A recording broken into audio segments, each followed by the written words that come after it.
¿Qué es un símbolo para ti? ¿Qué representa un símbolo? ¿Qué es una construcción cultural? ¿Es una estructura psicológica? ¿Tiene una dimensión ontológica más profunda? ¿Qué entiendes tú por un símbolo? Y si nos puedes poner algunos ejemplos para que todos lo entendamos.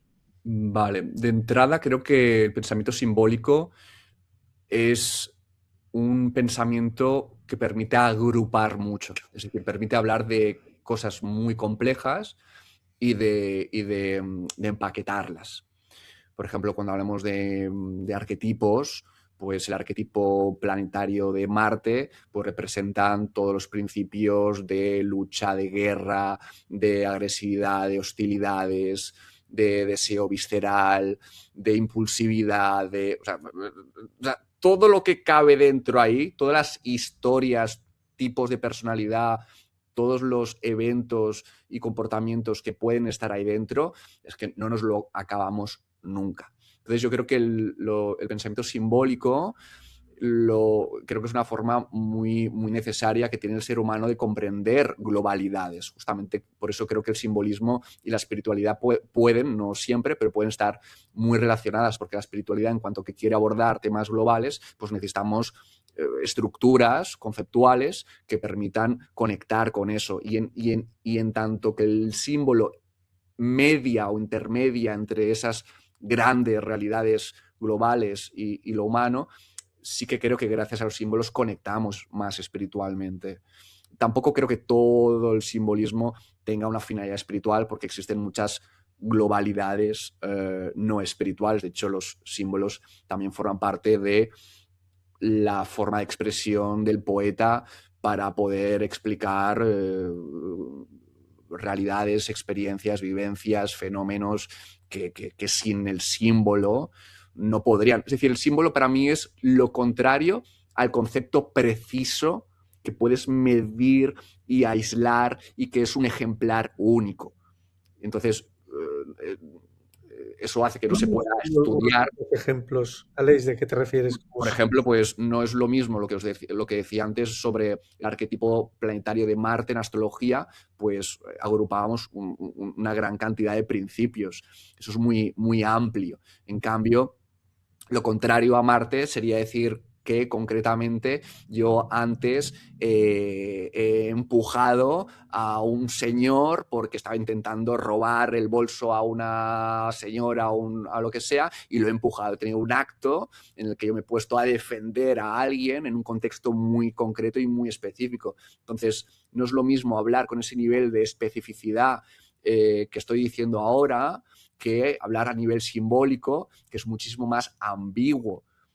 Entonces, si has leído alguna vez enciclopedias o diccionarios simbólicos, que es fascinante, o si has leído sobre astrología o tal, eso, los 12 signos del zodiaco, por ejemplo, tienen un potencial explicativo enorme. Tiene que caber cualquier cosa del humano. Y el humano, si reconocemos su variabilidad, es decir, su gran repertorio de todo tipo de comportamientos, pensamientos y experiencias, que podamos agruparlo en solo 12 arquetipos, pues cada arquetipo tiene que tener esa capacidad de agrupación masiva. Entonces, para mí esa es la diferencia entre el símbolo, que tiene esa capacidad de agrupar o conectar con globalidades, y el lenguaje preciso. Propio pues, de la ciencia, propio no sé, de conocimientos más analíticos, más empíricos, más bajados a tierra, y también eso, que me imagino que me lo vas a preguntar, y eso también dificulta que sea muy difícil explicar o analizar o estudiar con precisión lo que es propiamente simbólico o arquetipal. Es una cosa que tienes que buscar la forma de conectar lo súper específico con lo súper abstracto y global. Entonces eso yo creo que se puede, porque no solamente pasa en astrología esto, o sea, la psicología también hace eso. La psicología, cuando desarrolla una teoría de la personalidad y habla de la extraversión o de la esquizotipia o el narcisismo, lo que sea, al final son etiquetas que agrupan una grandísima cantidad y variedad de posibles manifestaciones de lo mismo. Por tanto, sí que existen formas de taxonomizar, se llama, comportamientos muy concretos para llevarlo a etiquetas muy amplias, pero Pero súper... Alex, una cosa es, ¿no? etiquetar y generar conceptos o generar agrupaciones o entendimientos o rasgos de personalidad. Ujú. Sí. Y otra cosa es como los símbolos, ¿no? Los símbolos que se interpretan o se revelan o que en un momento dado somos capaces de ver como parte de la experiencia humana, ¿no? Ya no solo en la astrología, ¿no? Entonces, Ujú. bueno, mm, ¿hasta qué punto los símbolos, es decir, los símbolos son cosas universales o simplemente son construcciones culturales? ¿Cómo? Es que ni una cosa ni la otra, las dos cosas. Por un lado, es una aproximación humana a realidades que van más allá de lo humano. Entonces yo lo veo un poquito las dos cosas interconectadas. Entonces, y por eso es tan rico el mundo simbólico. O sea, el mundo simbólico también se nutre de la multiculturalidad, de la multiexperiencia, de las diferentes perspectivas que da la historia. Pero por otro lado, ese símbolo es evocado por una realidad que va más allá de lo humano. Mm, Entonces, sí que creo que reflejan realidades.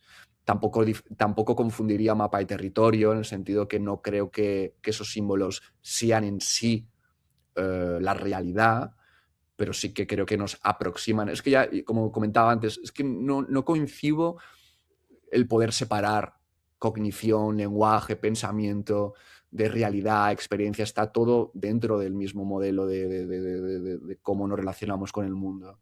mm, Y ahí es donde yo soy un poco crítico a veces cuando se le, se le adjudica una naturaleza externa, ontológica al símbolo, obviando esa estructura de sujeto humano, psicológico, motivado fuertemente en adaptarse a un mundo que no comprende. O sea, intento no olvidarme de ese tipo de cosas cuando generamos conocimiento, porque no generamos conocimiento de forma descontextualizada de un momento social o emocional o vital. Entonces, en esa integración yo entiendo a la ciencia o al rigor epistemológico o al conocimiento lingüístico o filosófico. Por ejemplo, una cosa que me gusta mucho es entender por qué los diferentes filósofos, su pensamiento al final estaba relacionado con su personalidad, en su forma de relacionarse con otras personas, en su forma, ¿sabes? Está como todo, es muy difícil separar tu filosofía presuntamente buscadora de explicar la realidad como una cosa como muy impersonal, ¿no? Quiero explicar la realidad. Es muy interesante ver que eso está vinculado con la personalidad, igual que se ha demostrado que tu ideología política está vinculada con tu personalidad, etc. Entonces, yo lo que intento es, hablemos de símbolos, hablemos de astrología, hablemos de cualquier corriente, hablemos de sueños, del mundo onírico, hablemos de, pero sin obviar que la presunción de hablar de todo eso de forma súper objetiva, para mí es imposible porque siempre va a estar la subjetividad ahí. Entonces, qué es el naturalismo higiénico?